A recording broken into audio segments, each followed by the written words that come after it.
की सेंसिटिविटी को देखते हुए ही चीफ मिनिस्टर साहब ने जिस तरह सबको अहकामात दिए, और आपने देखा होगा कि मुख्तलिफ जगहों पे कैंप भी लगे हुए हैं। कोई भी खुदा न खास्ता कोई कैजुअल्टी होती है, कोई चीज़ होती है लोड शेडिंग की वजह से, तो ज़रूर FIR या जो भी एक्शन है उसमें ले हम आपके साथ हैं।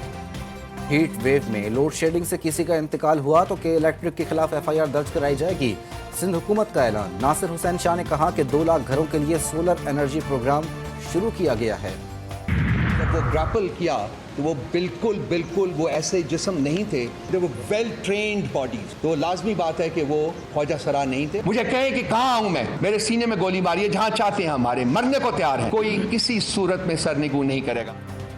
पूरी मनसूबाबंदी के साथ हमला किया गया, किसी सूरत सर नहीं झुकाएंगे, मुझे बताएं कहां आऊं, सीने पर गोली खाने के लिए तैयार हूं। तर्जुमान तहरीक इंसाफ रऊफ हसन की हमला आवरों को ललकार। बोले हमला आवर ख्वाजा सरा नहीं, तरबियत याफ्ता लोग थे। उमर अयूब ने पुलिस FIR मुस्तरद करते हुए दहशतगर्दी की दफात शामिल करने का मुतालबा कर दिया।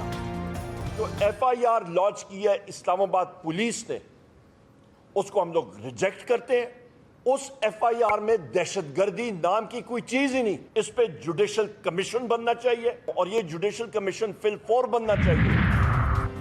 रऊफ हसन पर हमले को पूरी संजीदगी से देख रहे हैं, इस केस को इसके मंतकी अंजाम तक पहुंचाएंगे। वफाकी वजीर कानून आजम नज़ीर तारड़ का सेनेट में इजहार ख्याल। बोले रऊफ हसन के बयान पर FIR दर्ज कर ली गई है, इस केस में इक़दाम कत्ल की दफात भी लगाई गई हैं, तहकीकात के लिए टीम तश्कील दे दी गई। रऊफ हसन पर हमले की FIR और तफ्तीश से मुतालिक PTI और इस्लामाबाद पुलिस आमने सामने। PTI रहनुमाओं ने तफ्तीश पर तहफ़्फ़ुज़ात का इजहार कर दिया। इस्लामाबाद पुलिस का भी केस को पेशा वराना तरीके से हल करने का मौक़िफ़। तर्जुमान पुलिस का कहना है कि रऊफ हसन केस की FIR उनकी दस्तखत शुदा दरख्वास्त के मुताबिक मिनो अन दर्ज की गई। रऊफ हसन केस में SSP इन्वेस्टिगेशन की सरबराही में स्पेशल टीम तश्कील दे दी गई। इस्लामाबाद पुलिस केस को मेरिट पर मंतकी अंजाम तक पहुँचाएगी। जो जबर का और ये जो जुल्म का मौसम है, अब हम इसके आगे किसी सूरत भी झुकने वाले नहीं। कल रात को जब रऊफ साहब पे हमला हुआ, उसके बाद मुझे पैगाम मौसूल हुआ है कि अब आपके बाहर आके क़यादत करने का वक्त आ चुका है। सब बाहर निकलेंगे अब इंशाअल्लाह।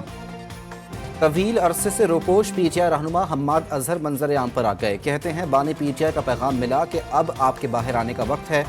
पेशावर से कबल अज गिरफ्तारी जमानत लेकर अदालत में पेश होंगे। मुराद सईद समेत सब रोपोश रहनुमा बाहर आएंगे। हम्माद अजहर के मंजर आम पर आते ही पुलिस मुतहरिक, PTI सेक्रेटरीट पर चढ़ाई करती। PTI रहनुमा पुलिस के पहुंचने से कबल पेशावर रवाना हो गए। छापे के वक्त अक़वाम मुत्तहिदा का वफ़द PTI सेक्रेटरीट में मौजूद था। चेयरमैन PTI ने पुलिस को अक़वाम मुत्तहिदा के वफ़द की मौजूदगी का बताया। बैरिस्टर गौहर ने पुलिस को सेक्रेटरीट की तलाशी लेने का भी कहा।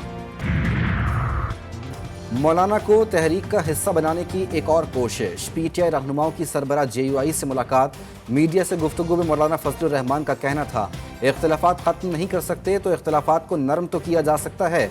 मुल्क में आइन और पार्लियामेंट की हैसियत नहीं रही, जमहूरियत हार रही है। उमर अयूब बोले पाकिस्तान में आइन और कानून की पासदारी के लिए जद्दोजहद करना चाहते हैं।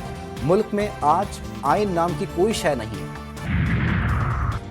मुल्क भर में नॉन फाइलर्स की शामत आ गई। 8,500 से 9,000 नॉन फाइलर्स की मोबाइल फ़ोन सिम्स ब्लॉक कर दी गई। FBR ने मोबाइल फ़ोन सिम्स ब्लॉक करने की तस्दीक कर दी, ताहम कोई एलामिया जारी नहीं किया गया। IMF ने गैस महंगी करने का मुतालबा कर दिया। तंदूर के लिए भी रेट बढ़ाने पर जोर। डोमेस्टिक फर्टिलाइज़र, CNG और सीमेंट के लिए अगस्त से गैस निर्खों में इजाफे की तैयारियाँ। प्रोटेक्टेड और नॉन प्रोटेक्टेड सारिफिन के लिए बिल 100 रुपये से 400 रुपये तक बढ़ाने की तजवीज़। रिकवरियों, इस्लाहात और टैरिफ से मुतालिक डेटा IMF को बरवक्त शेयर करने पर इत्तेफाक। बिजली सारिफिन पर 310 अरब रुपए से ज़ायद का इजाफी बोझ डालने की तैयारियां। बुनियादी टैरिफ में 5 रुपये यूनिट तक इजाफे का खदशा। नेपरा आज दरख्वास्त पर समाअत करेगा। He is proxy to the people of his constituency. Yes, he is acting on their behalf. Yes, he is elected to act on their behalf. Yet, if he is called proxy in a negative manner, तो मेरे ख्याल में ये न सिर्फ इनफराई बल्कि इज्तिमाई तौर के ऊपर बहुत सवाल भी है, बल्कि शायद इस मौज़ूद ज़बान के भले वो आयल के किसी भी तरफ बैठे। सेनेट में गर्मा गर्म बहस। फैसल सब्जवारी कहते हैं अरकान पार्लियामेंट की इज्जत उछालने का हक किसी इदारे को नहीं। तौहीन अदालत में भी सिलेक्टिव काम हो रहा है। उम्मीद है फैसल बाबजा को प्रॉक्सी कहने की वजूहात बयान की जाएंगी। पीटीआई के सेनेटर मोहसिन अजीज बोले, अगर जज लापता अफराद की बात कर रहे हैं तो सपोर्ट करना चाहिए। तलाल चौधरी ने चीफ जस्टिस से अपील कर दी।